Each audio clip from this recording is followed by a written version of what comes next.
Por favor, con reverencia, con amor a la obra de nuestro Señor, ponernos en sus manos. Padre Celestial, te damos muchas gracias una vez más, que nos permites estar delante de tu gracia. Te rogamos, Señor, que tu Espíritu arda en nosotros en esta mañana, que nos ayude a entender tu palabra, que nos ayude a exponerla correctamente. También, Señor, a mis hermanos, Padre, que des un corazón dispuesto para ella. Te suplicamos, Señor, que venga a ser para nosotros un gran tesoro. Y que este tesoro, Señor, no sea como los tesoros terrenales, perecederos, sino que podamos sacarlos a relucir durante nuestra estancia en este mundo que terminará. Que nuestra vida brille con ese tesoro de tu palabra, Señor. Te rogamos que todo lo que hagamos sea para gloria tuya, no para gloria nuestra, no para gloria de ninguna persona, Señor, que sea para gloria tuya. Te agradecemos que nos has dado tu palabra y te pedimos que una vez más nos ayudes a estar atentos en esta mañana. Lo pedimos en los méritos de nuestro amado Salvador, Cristo Jesús. Amén. ¿Sí? En esta carta trata desde el principio, ¿no?, la doctrina de la gracia electiva de Dios, la gracia redentora, de la gracia que regenera, ¿sí?, que santifica, y de la gracia finalmente, ¿no?, perseverante, la gracia que nos llevará hasta el final, y exhorta así a los creyentes, hermanos, al ejercicio de esta gracia, al ejercicio de la fe, al ejercicio del amor y al cumplimiento de los deberes propios en las respectivas condiciones donde nos encontramos, ¿no?, en nuestros trabajos, ¿sí?, donde estén, en el hogar, como hijos, como padres, a todo, como esposos y esposas. A todo esto insta el apóstol Pedro, ¿sí?, a adornar la doctrina, ¿sí?, las doctrinas con gracia, ¿no?, con la gracia de la obediencia, para así recomendarla a los demás.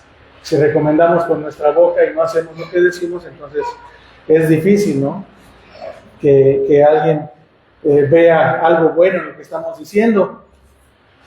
También, hermanos, declarar que el relato es verídico y que es de la gracia de Dios, así como el apóstol Juan también lo comenta varias veces, ¿no? Estas cosas os escribo para que creáis.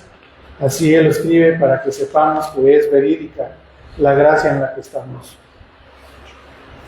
Recordamos, hermanos, entonces, en primer lugar, para adentrarnos ya en esta carta, Romanos 8, ¿sí? No lo vamos a leer del 28 al 30, nada más recordémoslo, ¿no? Hermanos, los que son conocidos, son escogidos, llamados, redimidos, ¿no? ¿Se acuerda de todo esto? Ya lo vimos mucho. Son guardados por el Padre. ¿Para qué? Hay un propósito. Para ser hechos conforme a la imagen de su Hijo. Y así empieza el apóstol Pedro, perdón. Es la costumbre, hermanos. Pedro, versículo 1, Pedro, apóstol de Jesucristo, dice: a los expatriados de la dispersión en Ponto, Galacia, Capadocia, Asia y Bitinia. ¿Sí? Hasta ahí vamos a leer. Primeramente, es de notar en esta carta, hermanos, que Pedro, bueno, lo obvio, no se llama a sí mismo vicario ni sucesor de Cristo. ¿Sí? Pedro, apóstol de Jesucristo, no dice nunca vicario, no dice aquí me dejó el Señor para seguir cumpliendo y haciendo los milagros que Él hizo, ninguna de estas cosas, ninguna de ellas. Cualquiera que lea la palabra puede llegar a la conclusión de que es una falsedad, ¿no?, lo que nos han enseñado desde hace muchos años. Él no se llama sucesor, no se llama cabeza de la iglesia, se llama apóstol de Cristo. Y no digo solamente apóstol así como cualquier cosa, ¿no? Era alguien importante para la historia de la iglesia. Es alguien importante, usado por el Señor para traernos su palabra. Entonces, como ya lo vimos, un ser humano igual que usted y que yo, ¿sí? Lo único que Pedro tenía de divino era su elección. Pedro no tenía nada de divino. Lo podemos ver en su historia, en los evangelios. Sin ningún mérito propio esta elección. ¿Sí? Y así lo enseña, hermanos. 5.1, por favor, ahí lo bueno, es un libro cortito, puede ir rápido. ¿Sí? Dice: ruego a los ancianos que están entre vosotros, entre ustedes, ¿no? Yo anciano también con ellos, y testigo de los padecimientos de Cristo, 5.1, que soy también participante de la gloria que será revelada, ¿no? Hermanos, Él mismo se está poniendo a la altura de los demás, ¿no? A la altura de los ancianos. Él mismo deja la preeminencia a Jesús desde el principio. Por eso contábamos la semana anterior, ¿no? Que Él, sin ninguna introducción ni preparación, Él habla directamente acerca de la soberanía de Dios, acerca de las doctrinas que hoy son chocantes para muchas personas. Soberano absoluto de la creación, ¿sí? Incluyéndonos a cada uno de nosotros. Dice la palabra de Dios que esta carta fue escrita ahí en el reino del Ponto, ¿no? A Galicia, Capadocia, a Asia y a Bitinia, ¿sí? Escribe a los miembros del pueblo que estaban alejados de sus hogares por la persecución, como ya dijimos ahí en Hechos 1.4. Por causa de la persecución fueron esparcidos. Si quieren anotar los textos, no vayan, nada más anótelos. Del 1 al 4 en Hechos 8, la persecución, ¿no? Y fueron esparcidos e iban predicando el evangelio. Después, más adelante, en 11:19 dice que por causa de Esteban, ¿no? Había persecución y fueron dispersos muchos creyentes, muchos judíos creyentes, junto con sus hogares, con sus casas, ¿no? Sus esposas, hijos, sirvientes, todo. Fueron dispersos por causa de Esteban. Realmente no es por la persona de Esteban, ¿no? Sino por la predicación de Esteban, ¿sí? Por el evangelio que Esteban se atrevió a predicar ahí, ¿no? En el Sanedrín. No era, hermanos, un área pequeña esta donde el apóstol Pedro envía su carta. El Ponto era un reino grande, ¿sí? Donde pasaría la carta, ¿no? Cuando los hermanos viajaban así, no él mismo llegó a viajar ahí, ¿sí? El reino del Ponto abarcaba desde Italia, todo Italia, y daba la vuelta, se acuerda de la botita, ¿no? Daba la vuelta y llegaba a Croacia, luego bajaba más a Esmirna, a Grecia, perdón, y luego de ahí cruzaban el mar y llegaban a Esmirna, ¿no? Hacia Asia Menor. Todos esos lugares, ¿no? Toda esa península, toda esa costa de Italia era lo que vemos en el mapa como la botita y del otro lado, ¿no? Todo eso era el reino del Ponto, hasta la parte de Asia Menor. Abarcaba más países, ¿no? Ahorita conocemos estos, Montenegro y algunos otros ahí, Albania, bueno, no es clase de geografía, pero lo pueden buscar ustedes ahí en sus Biblias, algunas traen los mapas, ¿sí? Cruzaban el mar ahí por las islas ahí en Atenas y llegaban a Esmirna, ¿no? Toda esa parte de Turquía también, adentrándose más. Toda esa parte, ¿no? Capadocia, todo eso era a donde estaba dirigida la carta. Los creyentes que estaban ahí, a lo mejor en estos 4 nombres no se nota que fuera muy grande. Pero hermanos, cuando usted lo ve ya en el mapa, usted puede ver la extensión, ¿no? A donde Pedro estaba enviando esta carta, ¿no? Sabía que estaban ahí todos los creyentes, era mucha extensión geográfica. Ahí en el versículo 2, hermanos, dice: elegidos según la presciencia de Dios Padre, en santificación del Espíritu, para obedecer y ser rociados con la sangre de Jesucristo. Gracia y paz os sean multiplicadas. Y comienza el apóstol Pedro aquí a hablar acerca de esto, ¿no? O sea, los elegidos Los creyentes son llamados así, los elegidos de Dios, ¿sí? Porque Dios los ha elegido para salvación, ¿sí? Por eso son llamados los elegidos, no porque el apóstol haya elegido a algunos o algún otro apóstol haya elegido a otros, sino que él entendía que son los elegidos de Dios, como él, como los apóstoles y como todos aquellos que llegaran a creer en él, como dice el apóstol Juan también, ¿sí? No vamos a ir ahorita a los textos, aquí tengo muchos textos anotados, hermanos, pero les invito a que vayan a la escritura, a sus libros que tienen ahí también de apoyo. Muchos han llevado libros acerca de las doctrinas de la gracia y vean todos estos textos, ¿no? Donde Dios nos habla acerca de la elección divina para salvación. Es una doctrina que está aprobada por la misma escritura, ¿sí? Aunque hay gente que se sale de los contextos para poder encontrar otras doctrinas, ¿no? Pero esta doctrina es probada por la misma escritura. Lo único que debemos de hacer, hermanos, y comentarlo ahorita, es que no debemos confundir a nadie cuando hablamos así de la elección, ¿sí? Porque cuando se predica la elección, las personas ponen sus ojos en el que les está hablando, no en mí, sino si ustedes predican a alguien de la elección, ponen sus ojos sobre usted, ponen sus ojos sobre su vida, ponen sus ojos sobre su ejemplo, ¿sí? No debemos de confundir a las personas diciendo, yo soy elegido de Dios, ¿no? No es de esa manera la elección, hermanos. O sea, la gente piensa de esta manera, ¿no? Como lo pensé yo en algún momento. Ahora sí resulta que muy santo, ¿no? Sí, dile al que no te conozca lo que me estás diciendo a mí.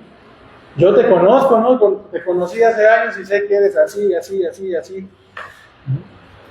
Sino que más bien, hermanos, debemos de aclarar siempre que la causa de la elección, como dice aquí la Escritura, es según la presencia de Dios Padre. Así dice el apóstol Pedro, según la presencia del Dios Padre. Los motivos o las razones de nuestra elección no se encuentran en nosotros mismos, sino en Dios y en su gracia. Debemos nosotros quitarnos de en medio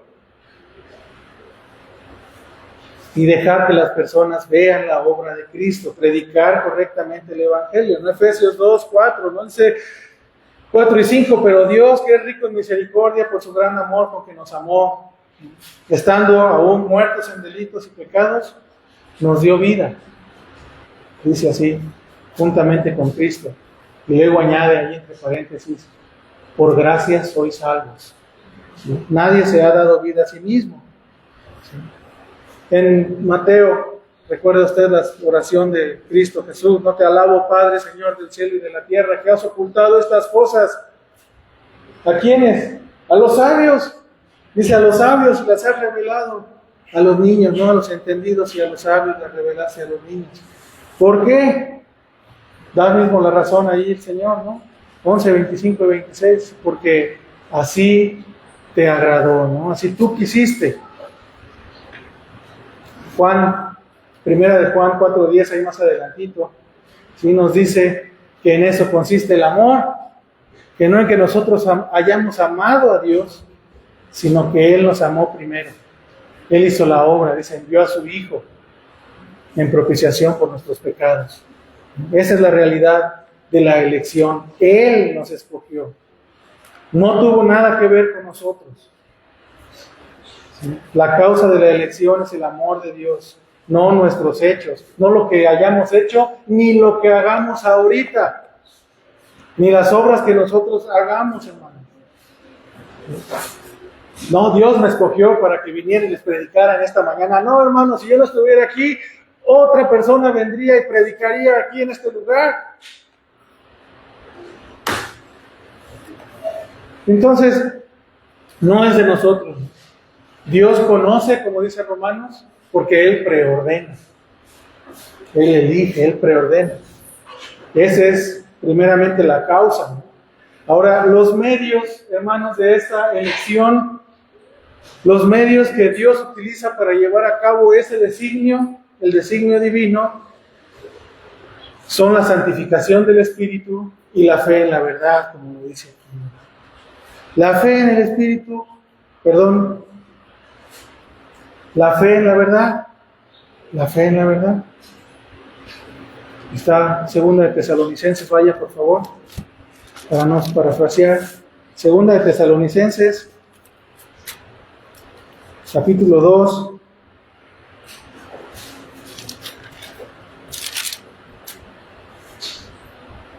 Versículo 13 dice, pero nosotros debemos dar siempre gracias a Dios respecto a ustedes, hermanos amados por el Señor, de que Dios os haya escogido, dice, desde el principio para salvación. ¿Cómo dice? Mediante la santificación por el Espíritu y la fe en la verdad. Él usa esta santificación por el Espíritu con mayúscula y la fe en la verdad, ¿no? En la Escritura, en la palabra de Dios. El Espíritu Santo vivifica, ¿no? Como dice Juan 16, ¿no?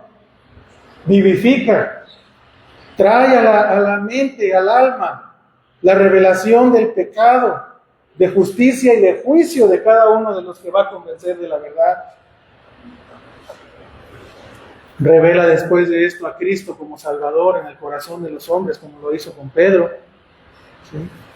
Y obra en cada uno de nosotros un verdadero arrepentimiento y una fe. ¿Sí? Los medios que Él usa son espirituales y tampoco tienen nada que ver con nosotros. La santificación del Espíritu y la fe en la verdad. Efesios 2 dice que por gracia sois salvos por medio de la fe. Pero aún esta fe no es de nosotros, sino que es un don de Dios. La fe es un don de Dios.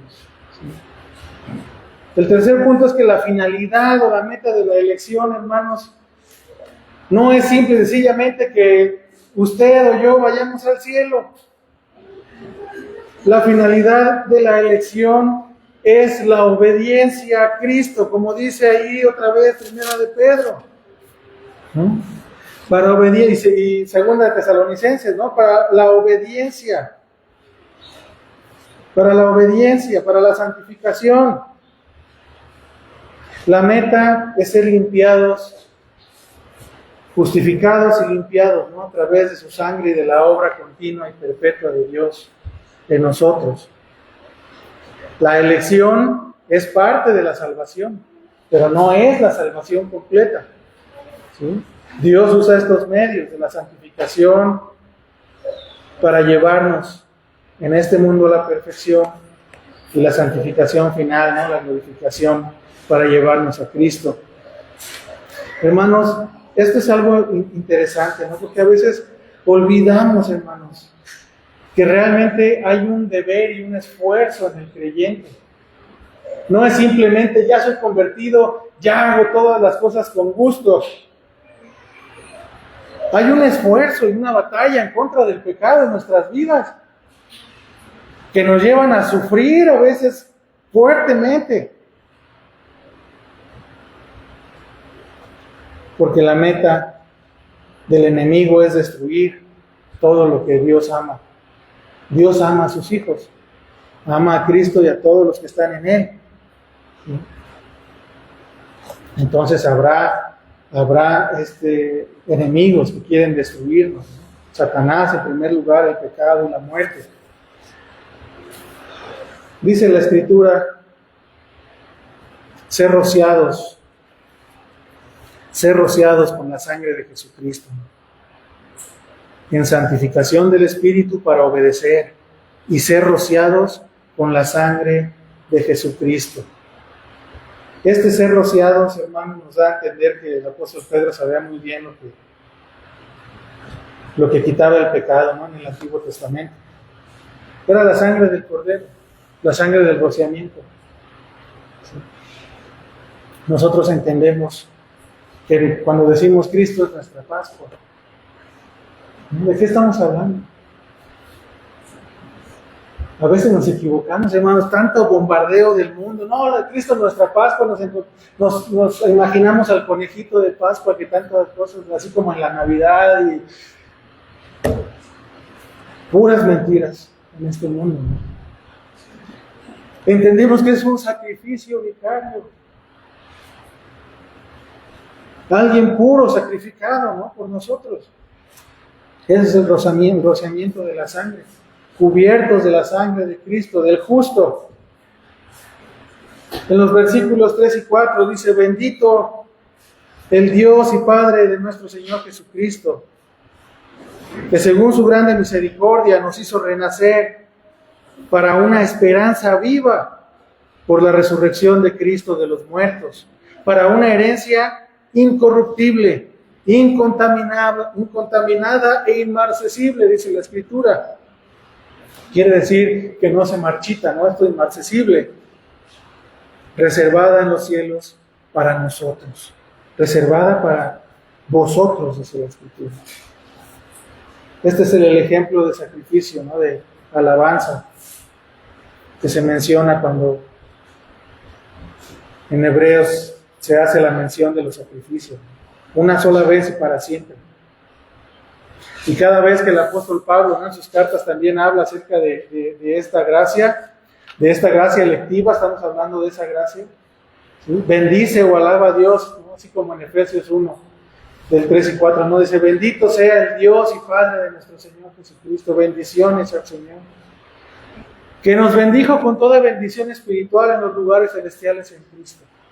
Cada que se habla de la gracia electiva, cada que se habla de la bendición del Señor para su pueblo, Él es alabado por los apóstoles, Él es alabado por la misma Escritura.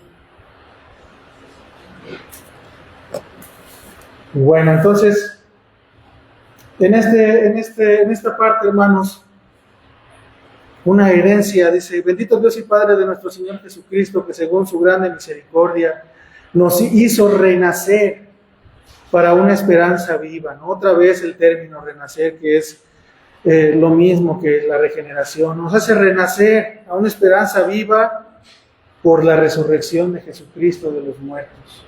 Y vemos otra vez la causa del nuevo nacimiento, ¿no? Por su grande misericordia, su gran misericordia, nos hizo renacer.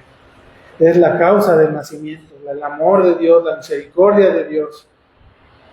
El medio, nos dice aquí, la resurrección de nuestro Señor Jesús. Algo difícil de entender en estos tiempos, que no hay milagros de resurrección, ¿sí? Para una mente carnal, no, y hasta aquí, ¿no?, dice en Hechos, ¿no?, que escucharon al apóstol Pablo hasta que les habló de la resurrección de los muertos. Y después de eso, dijeron: ya, luego te oímos esto, ¿no? La regaste ahí, decirnos estas cosas, ¿no? Ibas bien hablándonos de un Dios que no conocemos y todo esto, ¿no? Y cuando habló de la resurrección de los muertos, dejaron de escucharle. Sin embargo, hermanos, nosotros sabemos por la Escritura y por la fe que nos ha sido dada, que sin esta obra de resurrección nadie sería regenerado. Ni usted ni yo. Cristo murió por nuestros pecados, pero resucitó para ser justificados, para que nosotros fuéramos justificados. Y Él lo promete, ¿no?, ahí mismo en Juan 14, así: porque yo vivo, vosotros también viviréis. Tenemos que entender que es por la vida y la resurrección del Señor, ¿sí?, que Dios pone el sello, ¿no?, de garantía, por decirlo de esa manera, a la obra de Cristo. Ese es el medio. Y la finalidad, nos dice la Escritura, nos hace renacer, ¿para qué? Para una esperanza viva, ¿sí?, para una esperanza viva. Así es llamada esta esperanza viva, porque se basa no en obras muertas, hermanos, se basa en la obra de Cristo, en la obra de Dios, en la persona y obra de un Cristo que hoy vive. Podemos tener esa certeza: hoy vive Él. Sigue diciendo, ¿no?, que nuestra herencia es incorruptible. Ninguna cosa podrá corromperla, ¿no?, ni la polilla, ninguna cosa humana. Lo viejo, la herrumbre, ¿no?, el deterioro, ningunos años le afecta, ninguna edad. Es una esperanza viva. Podemos tener 15, 20 años, 30 años, 40 o 50 o 60, o estar al borde, ¿no?, de ir a rendir cuentas a Dios, y ni la esperanza que tenemos es la misma, incorruptible, sigue viva para nosotros. Pura, santa, incontaminada, ¿no?, es lo que dice la Escritura. Sin huella de pecado, que no se corrompe, no se marchita, no es inmarcesible. Al contrario que el mundo y las modas del mundo. Vemos las modas del mundo, cómo van y vienen filosofías, van y vienen modas, y han de perecer en algún momento. Pero nuestra esperanza, esa nunca perecerá, hermano. La esperanza, dice, de vuestra venida. Nuestra herencia está reservada en los cielos, reservada en el cielo para nosotros.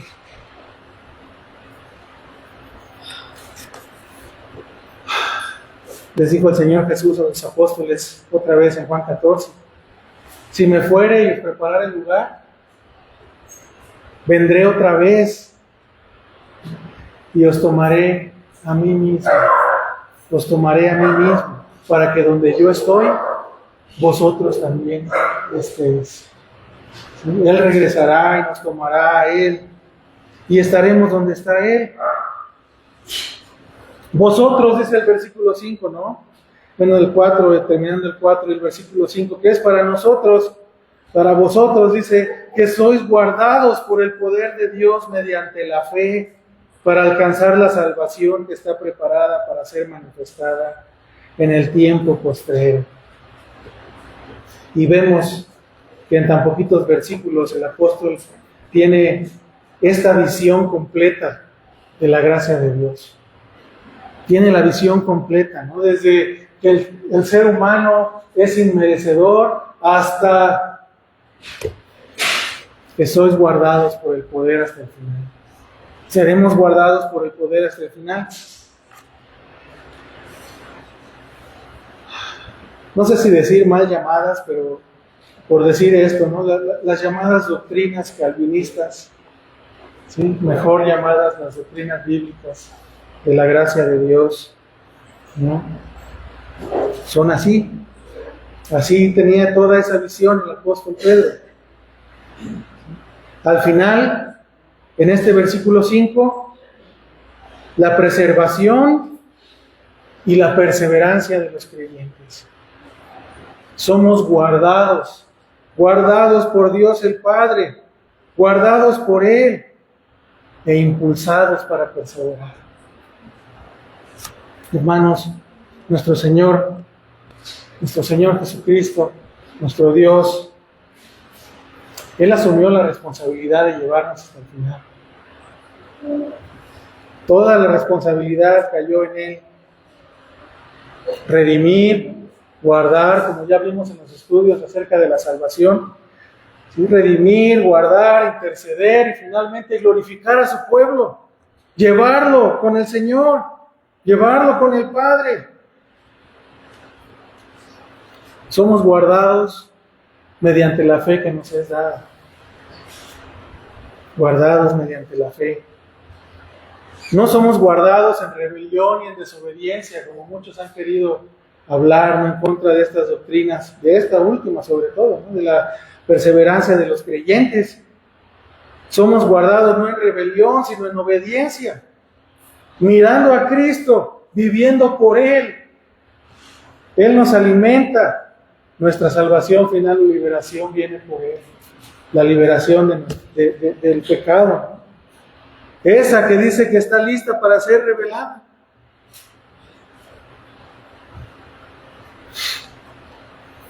Es una maravilla, hermanos, cuando nosotros vemos que sí hay un esfuerzo de parte del creyente, pero al mismo tiempo es el poder de Dios el que nos sostiene. Porque si quedara en nuestras manos solamente, no, vas a perseverar y ya, ¿no? Y nosotros vemos que no es así, que vamos caminando y tropezamos. Pero si no fuera por la mano preservadora de Dios que nos levanta, nos sacude, nos limpia y nos impulsa nuevamente a seguir caminando, ¿no? Hermanos, esta doctrina, la que nos quiere decir que Él no nos dejará nunca y nosotros no le dejaremos a Él. Así vemos nosotros, podemos determinar a la vista humana quién es creyente, ¿no? El que persevera. Puede tropezar, puede caer, pero perseverará. Perseverará en la palabra de Dios, perseverará en la gracia, perseverará en el amor de Cristo. Aún dentro de las llamadas así doctrinas de la gracia o el calvinismo, ¿sí?, hay quienes descartan esta preservación, ¿no?, y hasta se enojan cuando se habla de ellas. Pero vemos que en la Escritura, hermanos, es imposible tener una cosa sin la otra. O sea, Dios nos va a preservar y nosotros vamos a perseverar en la gracia. No podemos tener una cosa sin la otra. Solamente algunos ejemplos, ¿no? Jeremías 32:40, hablando del pacto eterno con su pueblo, que hará con los creyentes, ¿no? Dice, no me volveré de hacerles bien, no me volveré. ¿Quién está hablando aquí? A través de Jeremías está hablando Jehová. No me volveré de hacerles bien. Pondré mi temor en el corazón de ellos. Es una promesa. ¿Para qué? Para que no se aparten de mí. ¿Sí? Para que no se aparten de mí. Yo haré todo para que no se aparten de mí. El Salmo 37, ¿no?, nos habla en el versículo 24 y 28. Dice, cuando el hombre cayere, no quedará postrado. No quedará postrado porque Jehová sostiene su mano. No se quedará caído, hermanos. Si alguno de nosotros ha caído en algún momento, en un mal pensamiento, si has caído en pecado, pero eres un hijo de Dios, sí te va a disciplinar, sí te va a humillar, sí, para que andes rectamente delante de Él. Sigue diciendo, ¿no? Y el versículo 28 del Salmo 37, porque Jehová ama la rectitud y no desamparará a sus santos. Para siempre serán guardados para uso de su disciplina divina para nosotros. Es una realidad.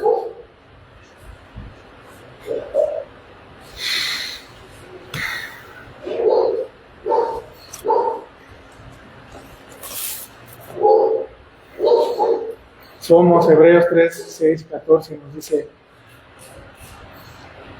pero Cristo como hijo sobre su casa, la cual casa, dice, somos nosotros. Si retenemos firme hasta el fin la confianza. ¿Sí? No es una condicionante. Nos está hablando de la consecuencia, ¿no? Que aquel que quede firme hasta el fin en la confianza en Él, se gloriará en la esperanza. ¿Sí? Ambas cosas están en la Escritura.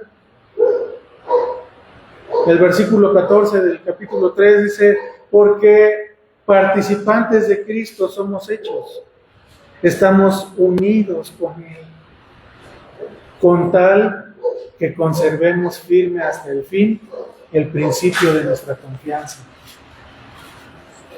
¿Sí?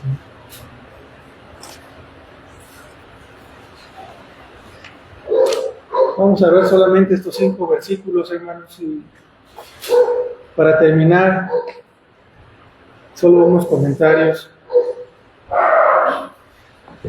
a manera de aplicación. En primer lugar, hermanos, a todos los que nos escuchan, como ya lo hemos visto, ¿no? Debemos recordar que esta doctrina de la elección divina no es una elección perniciosa. ¿Sí? ¿Qué significa esto de perniciosa? Perniciosa es que hace el mal, ¿sí? Como lo hacen creer, incluso nuestro propio pecado. Cuando nos hablaron las primeras veces de elección, decíamos, ese Dios del que tú hablas elige, y entonces lo que yo haga, ¿qué? ¿Sí? Lo estamos viendo desde una perspectiva mal, pecaminosa. Así lo han hecho creer muchos grupos. ¿Sí? Así se entiende de manera natural. El hombre natural entiende eso. Entiende que debe de hacer algo para merecer.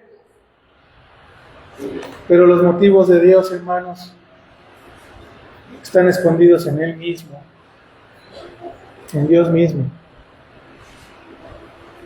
No conocemos del todo sus motivos, pero sí los que nos fueron revelados en la Escritura. Y podemos confiar, hermanos, en que estos motivos que Dios tiene para elegir a determinadas personas no está en nosotros, sino en Él. Y eso es algo bueno, porque en Él todo es santo, justo y bueno. Si fuera de nosotros, ni un solo elegido habría en este mundo. La elección no se basó en una tómbola malévola, ¿no?, para elegir a los escogidos de Dios. Hermanos, dentro de estas doctrinas está la enseñanza, ¿no?, de la libre oferta del Evangelio. No es que Dios haya echado a la tómbola a todos y luego nada más a los que ya sabían que iba a escoger y la agarra y ¡ah, qué sorpresa! Salió fulano de tal. No, hermano, no es de esa manera. El propósito de Dios eterno, justo, santo y bueno, no por nosotros, no por el mal, porque Él es autor del bien. Él es la fuente de la vida y del bien. Nos enseña esto, abriendo la Escritura, y nos dice, nos enseña la libre oferta del Evangelio. La cual oferta, esta oferta, se hace a todos los que escuchan. Si usted no ha escuchado que hay salvación en Cristo Jesús,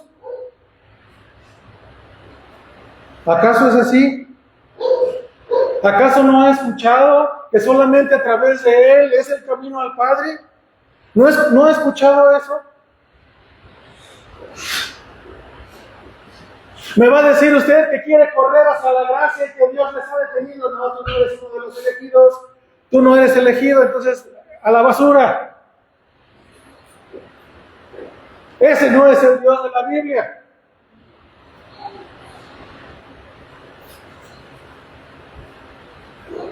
Si usted no quiere ir a Cristo y no escucha el Evangelio, es por su propio pecado, porque este es tarudo y necio.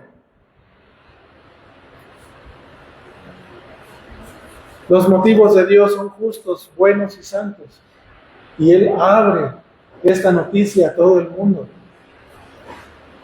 Él nos da esta enseñanza del Evangelio. Todo el que viene a mí, no le echo fuera. Decíamos la semana anterior que su gracia en la elección, la gracia en la elección, no tiene como límite su poder. Porque Él puede salvarte. Si tú vas a Él, Él puede salvarte, pecador. Así como me salvó a mí, así como ha salvado a muchos, una multitud incontable.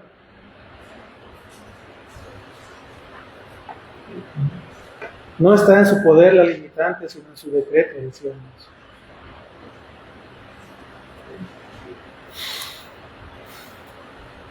Él salva a los que de manera voluntaria van. Entendemos que hay, a través del Evangelio, un convencimiento al Espíritu del hombre. Por eso te decimos que en el oír está la salvación, en el oír la palabra de Dios. En esa palabra que tienes en tus manos, ¿no? Ahí está la salvación. Escúchala, pídele al Señor de la salvación que abra el corazón para que vayas directamente a Él. Y vamos voluntariamente, hermanos. Nadie fue obligado, sino solamente por el peso del convencimiento del pecado en nosotros. Cada creyente es convencido de su pecado. Sabe que ha ofendido a Dios. Cada creyente sabe que no tiene esperanza, que no tuvo esperanza más que en Cristo. Poníamos el ejemplo del leproso. Ese leproso que no reclamó nada, ¿no? Sino que arrodillado fue delante de Él y le dijo: Señor, tú tienes el poder. Si tú quieres, puedes salvarme. Puedes salvarme. Tendríamos derecho, hermanos, a reclamar algo que nos ha sido robado o quitado. Tendríamos derecho de eso, de reclamar algo que era nuestro y nos fue quitado, ¿no? Injustamente. Como los ejidatarios, ¿no? Aquellos que reclamaban el agua al gobierno. Porque las grandes empresas les fue dada los pozos de todas estas tierras ejidales, ¿sí? Y consumieron el agua de ahí. Bueno, estos reclaman, ¿no? su agua. Regresen a nuestra agua, no se paran ahí enfrente del Palacio Nacional y donde sea. Regresen a nuestra agua. Hermanos, pero nosotros, ellos y nosotros, que de una manera voluntaria, y es así una manera perniciosa y malvada, renunciaste a Cristo. En su momento escuchaste el Evangelio, no para seguir al mundo. Renunciamos y menospreciamos el agua de vida.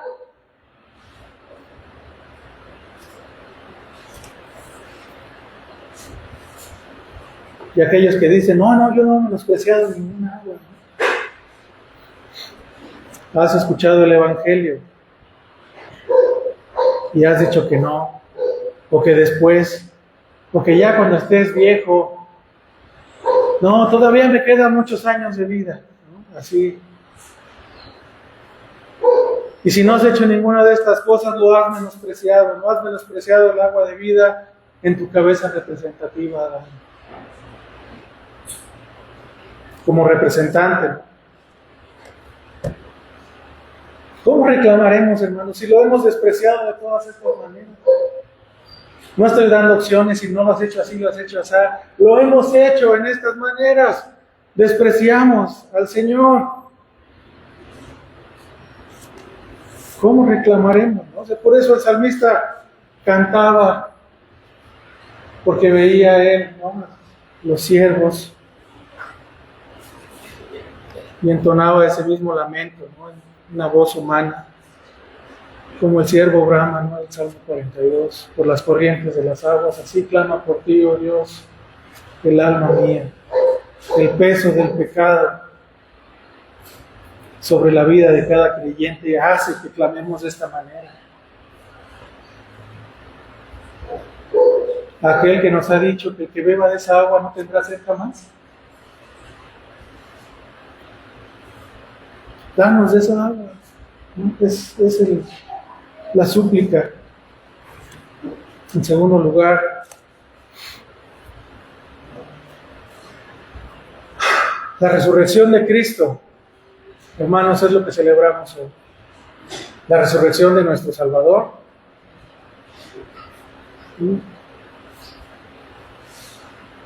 Esa es nuestra esperanza viva, como dice Pedro. Hermanos, la esperanza del que resucitó sostiene a los enfermos, a los que están en el lecho de muerte y a los sanos también.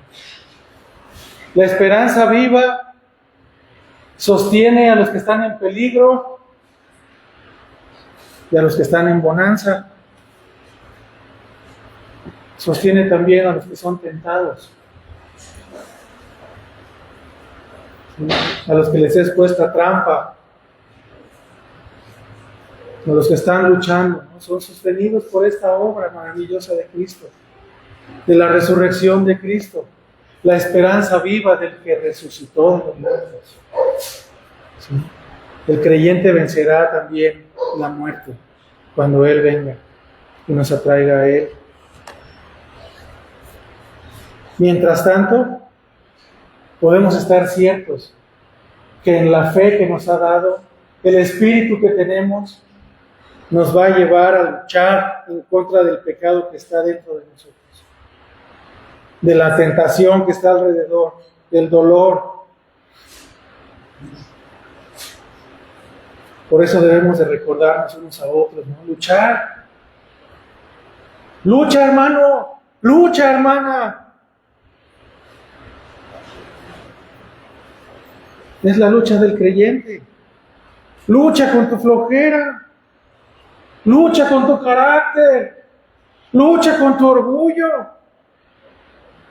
Lucha con la debilidad, con la ignorancia. Pide sabiduría a Dios. Lucha con la lascivia.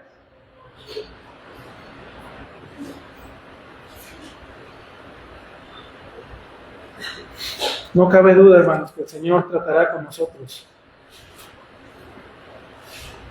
Tratará con nosotros, ¿no? Con nuestra debilidad, desamor, con nuestra falta de fe, con nuestro carácter, así como trató con Pedro. Así tratará con nosotros. Ya ha estado tratando con nosotros, con cada uno. Qué bendición, hermanos, es el saber que hay una herencia preparada para la eternidad, limpia, perfecta y no accesible. Eso, hermanos, la seguridad eterna del creyente no nos lleva a ser flojos. La seguridad eterna del creyente no nos lleva a dejarnos llevar por nuestro pecado, sino a luchar contra él. A luchar por amor a Cristo, ¿no? Por la herencia que está preparada y que es para la eternidad. La tenemos ahorita en parte.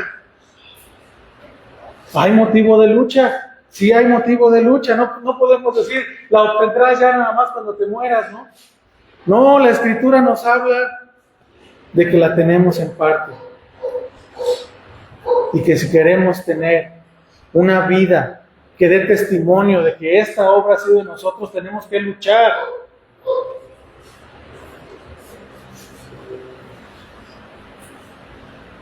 Porque el esfuerzo legítimo en la búsqueda de la santidad va a ser usado por el Señor para llamar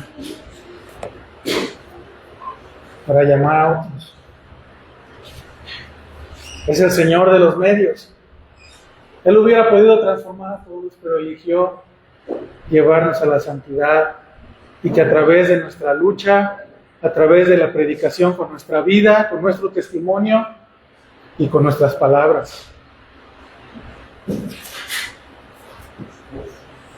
traigamos a otros al Evangelio.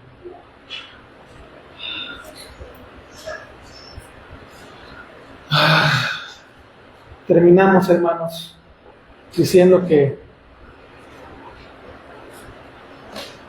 hay esperanza para los creyentes cuando caemos. Es una seguridad grandiosa. Somos preservados. No caeremos de la gracia. Somos levantados por el Señor.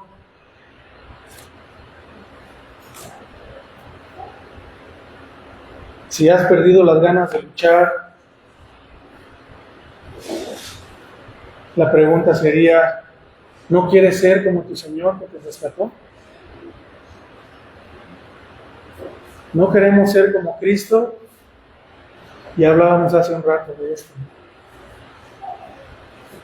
Que los creyentes decimos, sí, queremos ser como Cristo. Y cuando vienen las aflicciones, como a Cristo llegaron las aflicciones, decimos, ay, ¿por qué esto?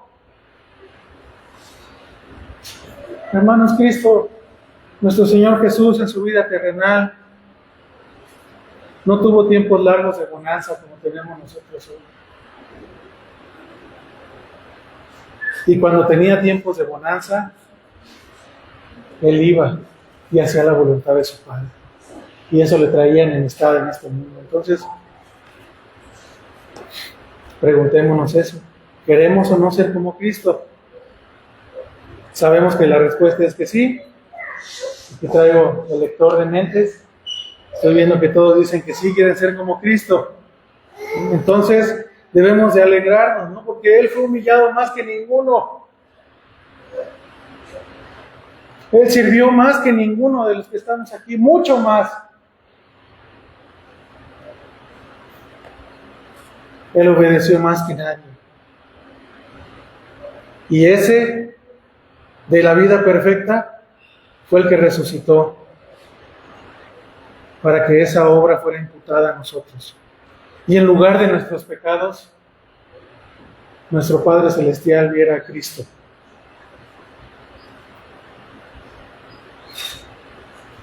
Y así como el Señor le dijo a aquel intérprete de la ley, ¿se acuerda? ¿Quién es mi prójimo? Terminaba diciendo, ve y haz tú lo mismo.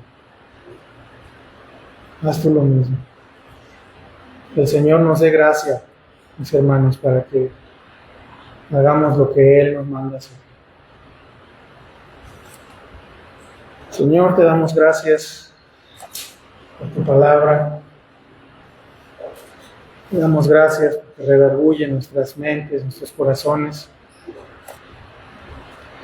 Porque vemos la meta, la perfección, que tú nos das el medio para buscarla toda. Así te pedimos, como comenzábamos, rogándote, Señor, que sea una realidad en nuestras vidas, para este que está hablando y para mis hermanos también. Ayúdanos a practicar la obediencia, siendo impulsados por tu Espíritu, por el conocimiento de nuestra salvación. Rogamos con nuestro corazón, Señor, por los que buscan la verdad, por aquellos que andan errantes en el mundo sin encontrar lo que su alma anhela. Te pedimos que les hagas oír tu voz a nuestras familias, a los que les hemos hablado el Evangelio, y tráeles al camino de la salvación, Señor. Y nosotros, Padre, como hijos tuyos, anhelamos verte, estar para siempre contigo en los cielos. Ayúdanos a que esta visión de nuestra herencia incorruptible, Padre, inunde nuestras almas todos los días, desde que abrimos nuestros ojos, Señor, hasta que vamos a ti en la noche. Sabemos que tú nos guardas aún en nuestros sueños, que nos guardas en cualquier circunstancia. Que esto no venga a nuestras mentes solamente un día, sino todos los días de nuestra vida. Te lo rogamos en los méritos de Cristo Jesús. Amén.